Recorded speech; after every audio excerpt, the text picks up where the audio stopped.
자, 시청자 여러분 안녕하십니까? 안녕하십니까? 이멍수 변호사님의 정상회담 코너입니다. 네네. 자, 오늘은 정권의 이름을 단 불법들에 대해서 네네. 논의하도록 하겠습니다. 네. 예, 저 이번에 보면 이 뭐 고속도로 서비스라는 네네. 예, 도로공사 자회사에서 네.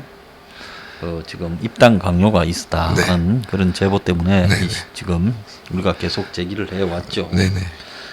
그런데 이제 입당 강요라고 하는 거는 본인이 원하지 않는데 네. 입당을 네. 지금 요구하는 거, 네. 그걸 입당 강요라 하지 않겠습니까? 그렇습니다. 예. 뭐 그러니까 이거를 이제 달리 이제 생각하시면 이겁니다. 뭐 이제 소장님과 저도 이제 창당 작업에 관여하고 있지만, 예를 들어서 뭐 길거리를 다니시거나 아니면 뭐 누구 이제 친한 사람 아니면 어떤 뭐 직장의 동료 뭐 부하 똑같습니다. 혁명 21이란 당은 이러이러한 정책을 하고 있기 때문에 참 좋다. 좀 입당을 해줬으면 좋겠다. 라고 얘기하는 거는 아무런 문제가 되지 않습니다. 네. 근데 이제 문제가 되니까 사실 그 다음에 길거리에서 예를 들어서 만난 사람한테 우리 혁명 21당에 가입 안 하면 당신이 어떻게 된다. 이거는 정신 나간 짓인 거니까. 아예 없죠. 예, 아예 없고 또 그렇게 할 사람 있을 리가 없는데 문제가 되는 경우 딱 한 경우죠. 그러니까 직장 같은 데에서 상하관계 있을 때가 이제 문제가 되는 거 아니겠습니까? 예. 그래서 어떤 경우를 막론하더라도 만약 제가 어떤 조직에서 장을 맡고 있는데 그 밑에 부하한테 내가 혁명 21당 내가 정말 좋아하는 당이니까 가입해라 이렇게 단순하게만 얘기하더라도 이게 사실 좀 문제가 될 수 있는 그러니까 부분이 그게 밑에서 받아들일 때 그래도 문제가 될 수 있는 부분. 느낀다는. 예. 그런데 거기에 관부가 그렇습니다. 해당 사업장별로의 관부가 예. 그렇게 해야 우리 회사가 네. 앞으로 자동화가 되더라도 네네. 고속도로 수납원들이 살아남는다. 우리를 많이 도와준다더라. 네네.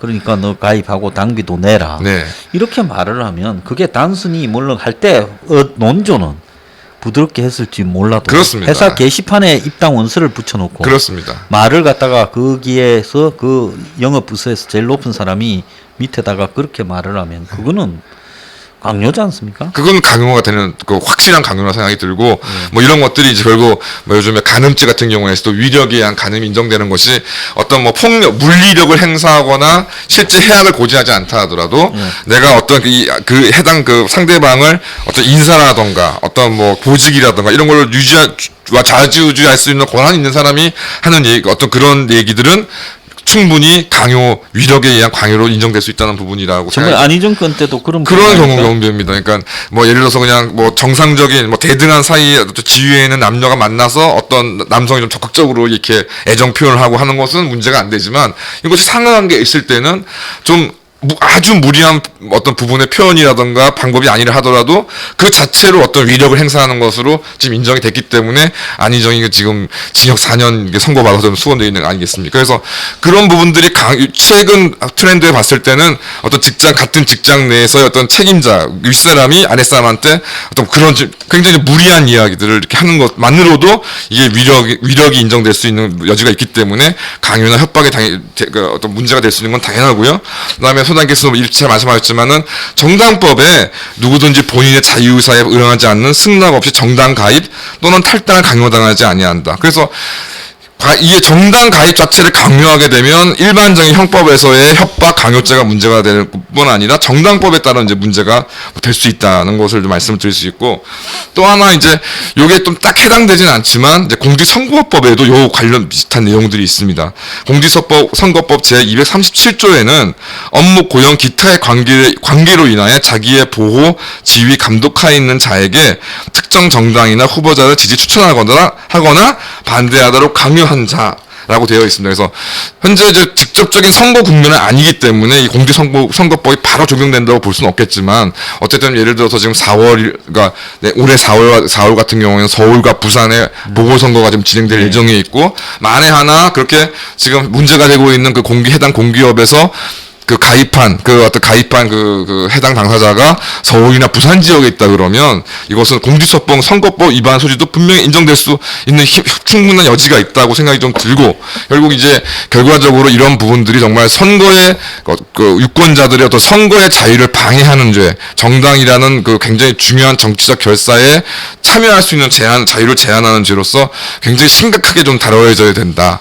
근데 이것이 이게 뭐 뒷구녕으로 뭐 이렇게 알게 모르게 이게 이루어져도 될까 말까 한 일이 소장님 말씀에 따르면 해당 조직의 게시판에 그런 내용들이 번번이 게재되어 있고 심지어 거기에 대해서 이제 항의를 하니까 노조가 하는 일이니까 회사하고 상관이 없다고 얘기한다는데 노조도 여기에 그 당연히 노조가 정치적인 어떤 자유나 정치적 의사를 결정하고 어떤 표현할 수 있는 자유가 있지만 그것은 노조원과 노조 조직의 어떤 결의로서 한다는 것이지 노조원이 어떤 특정 정당의 가입을 강요하거나 해서는 절대 안 되는 그건 허용되는 부분이 아니고 당연히 그래서 이 해당 법에 대해서 다 처벌 대상이 될 수 있다. 그런 것을 변명의 여지가 되지 않는다고 생각합니다. 노조가 그런 거를 하려 그러면 전체 노조원의 그렇습니다. 투표로 네. 우리가 이번에는 누구를 지지한다. 네네. 이런 부분으로 그걸 정하고 네. 옛날엔 사실 그것도 선거법 위반이냐는 그렇습니다. 시비가 많이 있었죠. 그렇습니다. 그렇게 이제 정하고 그 다음에 이제 그런 것들을 해당 사업장별로 결의해서 네. 또 노조의 회의에서 네. 그런 이야기를 주고 받는다면 몰라도 그게 아니라 영업 시간에 영업 장소에서 회사의 공공 게시판에 네. 이걸 걸어놓고 문제가 발생하니까 노조끼리의 차원에서 발생한 문제라서 회사는 모른다라고 이야기하는 건 그건 있을 수 없는 이야기죠. 있을 수 없는 이야기입니다. 거기서 상급자 하급자 간의 관계를 노조 관계라고 이렇게 돌린다는 거는 그건 분명히 문제가 되는 이야기 네, 아니에요. 문제가 되는 이야기고, 하여튼 저는 당연히 그러니까 이게 조직 전체, 해당 그 공기업의 조직 전체가 지금 관여돼서 어떤 이루어지는 불법 행위 일단이 좀 밝혀졌다고 보여지고, 만에 하나 뭐 사실관계 확인 결과 100번을 양보하더라도 이게 그 해당 공기업 대표 사장이라던가 경영진 직접 관여돼 있지 않는 일이 하더라도 아니 그 번여시 국민의 어떤 그 공적 자금으로 운영되고 있는 공기업에서 특정 정당에 대한 그런 지지가 불법적 지지 강요 가입 강요가 불법적 이루어진다 그러면 해당 그 공기업 대표 및 그 경영진은 당연히 이에 대한 관리 및 지휘 책임이 좀 물어져야 된다고 생각하고요. 이 부분에 대해서 그런 게 계속 좀 문제제기를 하고 계시지만은 하여튼 하루라도 빨리 하여튼 수사기관 검찰을 포함한 수사기관 및 특히 감사원의 감사가 진행되어서 이 부분에 대한 불법이 좀 명백하게 밝혀져야 되겠다라고 저는 생각이 들고 있습니다.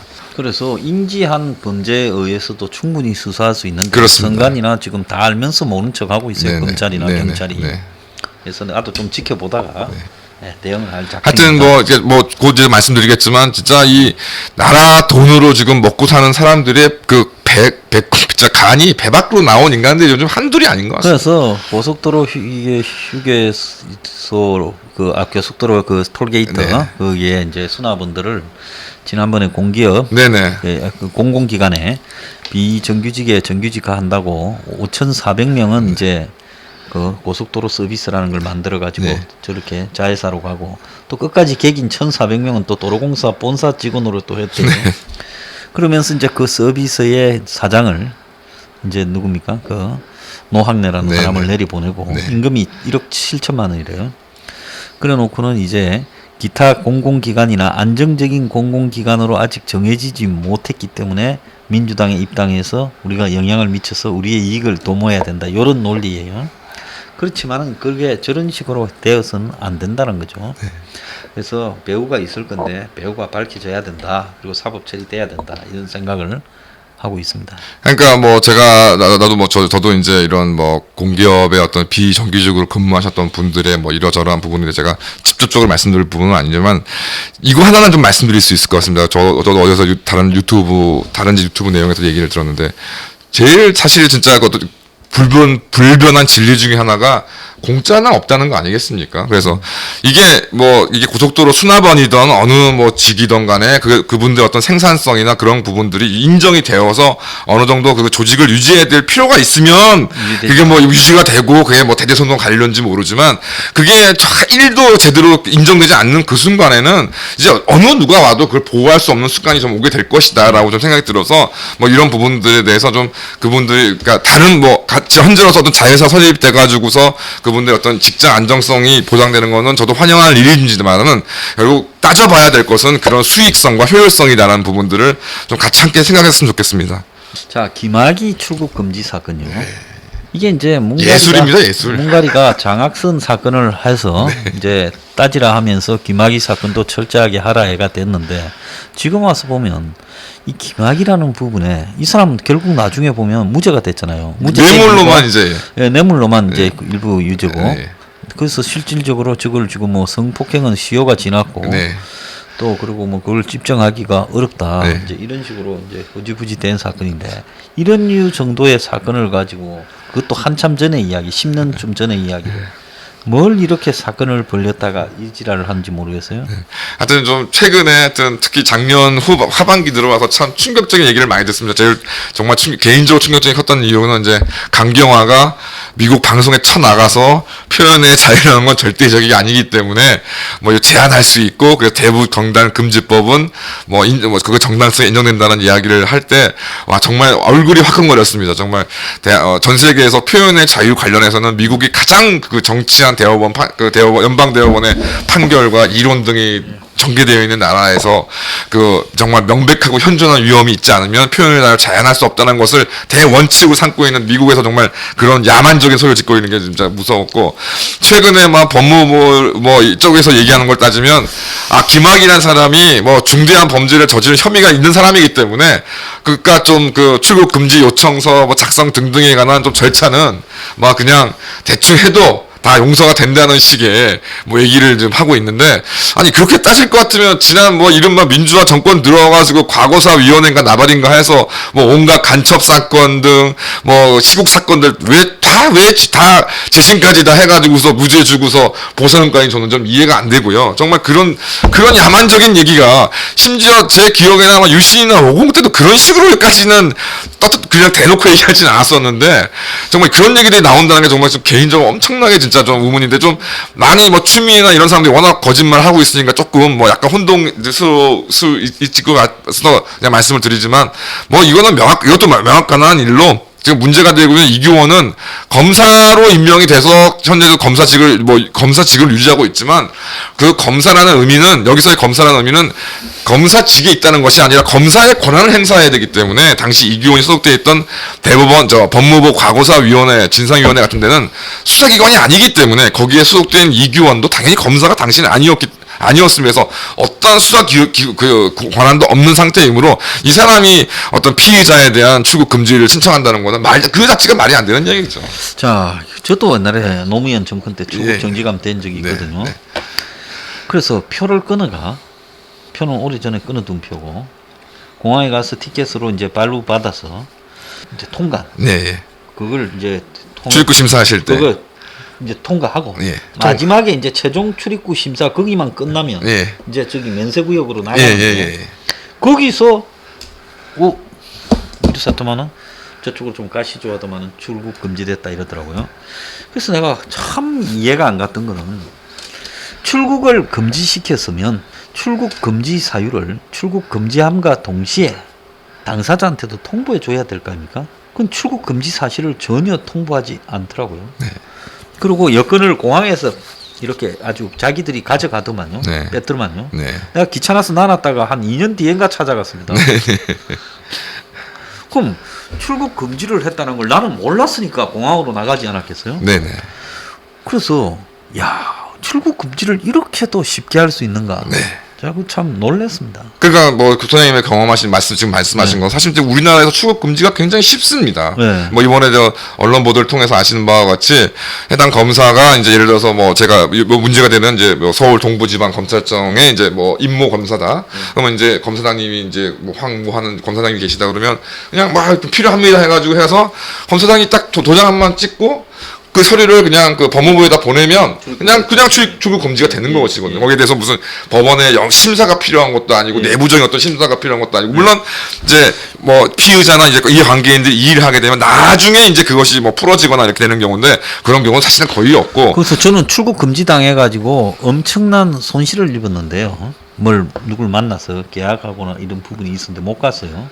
그런데 어떻게 이런 일을 아무런 그렇습니다. 지금 판사 앞에 한번 가지도 않고 그렇습니다. 출국 금지를 시킬 수 있는가도 의문이고 왜 당사자한테 통보해주고 맞는 말씀이죠. 뭔 조건으로 니 못 나간다. 네. 그러면 당사자가 이런 부분으로 못 나간다라는 부분에 하소연할 수 있는 그렇습니다. 다시 심의 청원을 넣어서 뭐 판사 앞에서 심사를 받나 이런 절차도 없어요. 그렇습니다. 그러니까 지금 그래서 일부에서 얘기하는 것처럼 그 부분에서도 동감하는 게 현행 지금 출국 금지 절차도 사실은 이 서구 선진국이나 이런 법치주의 기준에 합당하냐 그것도 의문이거든요. 예. 근데 문제는 지금 현 김학의에 대해서는 그런 절차조차 그런 간이한 그 절차도 지키지 않아놓고서 지금 어쩔 수 없다라는 게 정말 황당한 얘기예요. 그러니까 저도 소장님 말씀에 좀 100% 동감하는 게 지금 현행 출국 금지 조치도 너무 간이합니다. 너무 수상이한 편의적이 돼. 당해 보세요. 그러니까 절대로 가르치지 얘기 않아요. 나왔습니다. 그래서 아니 티켓 끊는 사람한테 표도 끊었어. 그 표 날린 거지. 네, 짐도 실었어요. 네, 그런 경우가 대부분입니다. 그러고는 가는데 금지됐다. 이런 식으로 하는 거예요. 그래서 뭐 이런 경우를 이제 많지 않으시게 당해 보시면 정말 야 이런 것들이 좀 황당하게 이루어지는구나라고 생각하는 거 많으실 텐데 더 웃긴 거는 그래도 이제 예를 들어서 출입국 심사에 대해서 딱 이렇게 보자마자 이제 그래도 좀 해가지고서 만약 댕기신 거라면 최소한 이제 법무부 출입국 출입국 관리본부에서 소장님을 그래도 막 추적하진 않았다는 얘기 아니겠습니까? 네. 그러니까 직원도 움찔하고 놀랐던 그런 그렇게 생각해 보시면 이제 김학의 같은 경우는 그 법무부 출입국 관리 직원들이 그냥 수시로 그냥 수백 번을 열어봤다.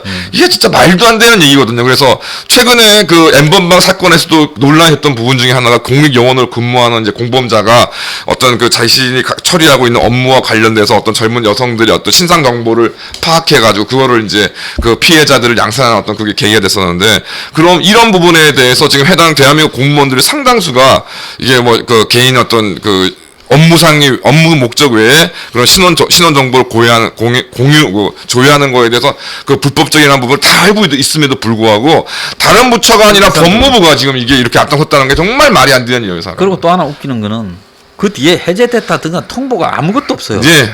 그래서 제가 수시로 그게 뭡니까 출입국 관리 사무소에 가서 그 문의를 해야 알 수가 있는 거예요. 이 세상에 이런 게 어디 있냐라는 거 내가 봐 생각했는데. 그렇습니다.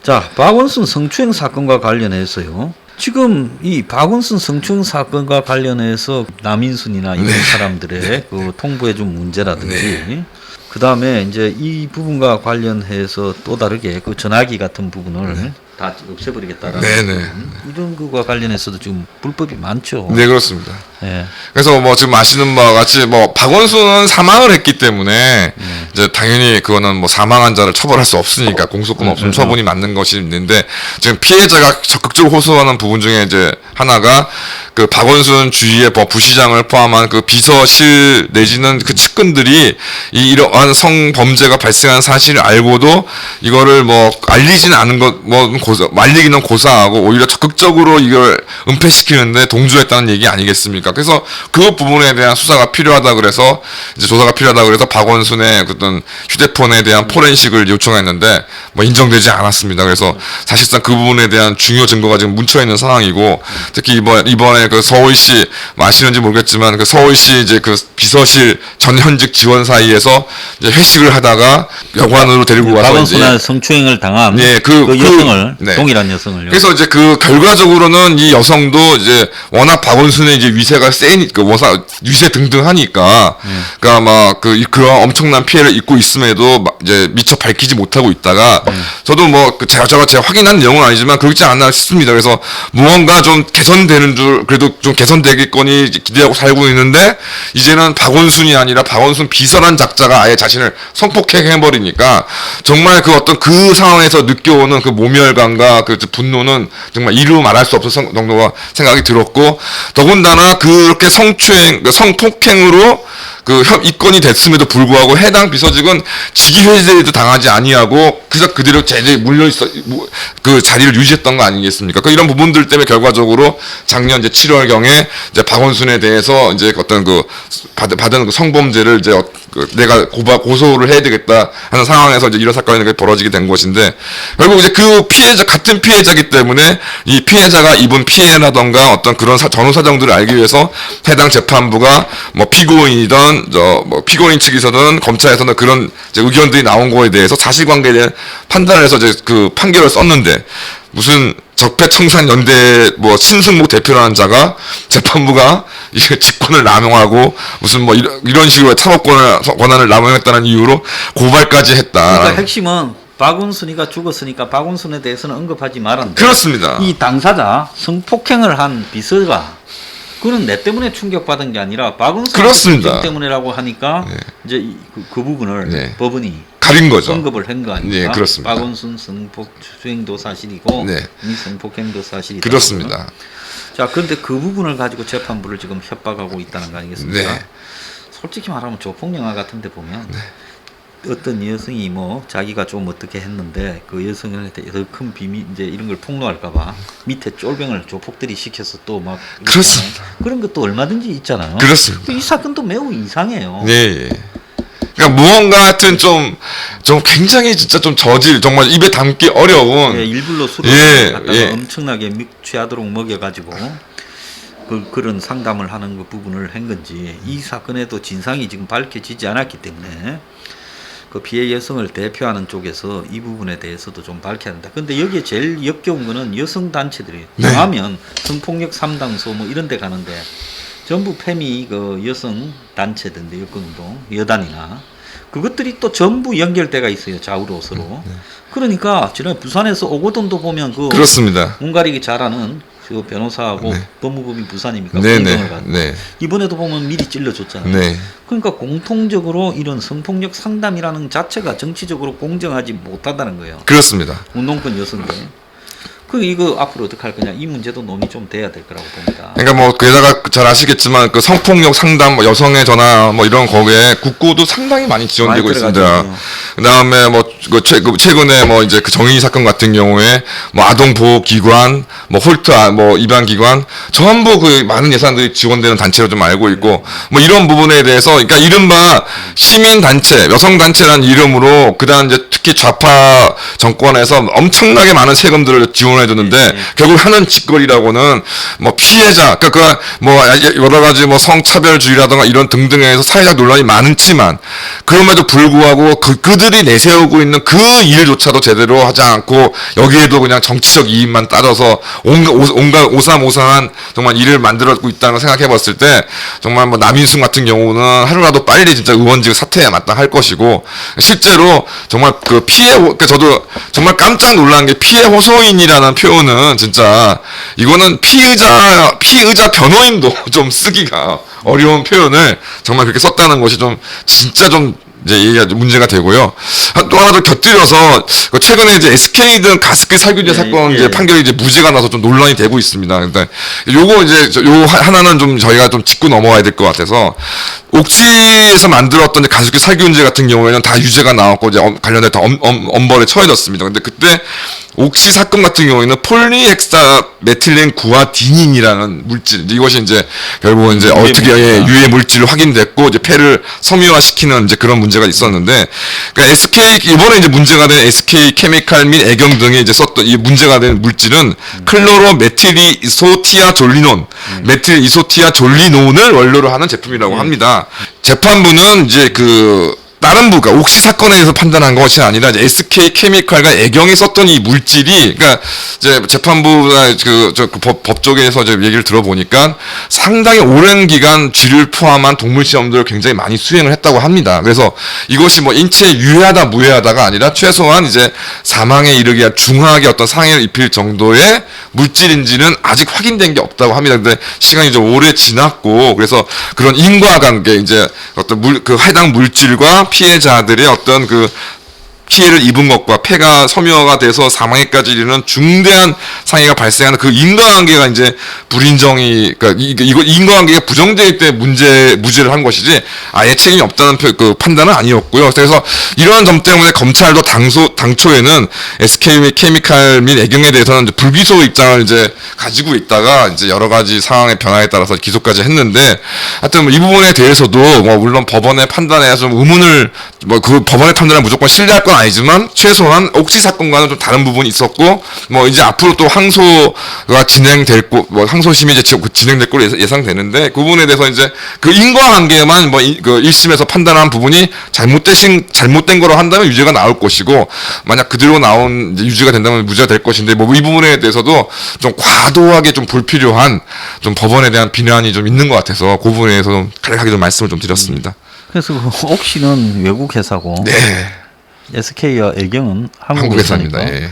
그것도 또 가습기 살균제에서도 또 달라지는 모양이에요. 네네. 그래서 좀 그런 부분들이 있고 하여튼데 그 드러나는 사실관계로는 그렇습니다. 그래서 그러니까 지금 현재 그 가습기 살균제로 피해를 보신 분들이 상당수가 일단 옥시 제품을 대부분 다 쓰셨다고 하네요. 그래서 네. 그래서 SK 케미컬이나 클로는 애경 등의 제품만을 쓰신 분들은 거의 없다고 합니다. 그래서 그런 부분에 대해서 좀 판단하기가 좀 어려운 점이 있었다고 좀 생각이 좀 들고 하여튼 이런 부분에 대해서도 조금 이건 좀 이렇게 조금은 이제 언론이 막 그 피해자가 있는데 왜 무죄가 나왔냐 해서 좀 감정적인 표현을 좀 보도를 한 부분이 없지 않아 있는데 이 부분에 대해서도 좀 혹시 이제 어떤 뭐 인터넷이나 이제 뭐 글을 쓰실 때 좀 뭐 좀 유념하셔서 하여튼 좀 저는 뭐 제가 개인적으로 항소심 결과 좀 지켜봐야 되겠다라는 생각이 좀 많이 들고 있습니다. 예. 자, 법적으로 좀 못마땅하더라도 당사자한테 인신 공격은 좀 그렇습니다. 이렇게 예. 조심해야 된다 이런 말씀을 하신 걸로 이해하겠습니다. 자, 오늘 그 이명석 변호사님 모시고 여러 논의 나눠봤습니다. 감사합니다. 감사합니다.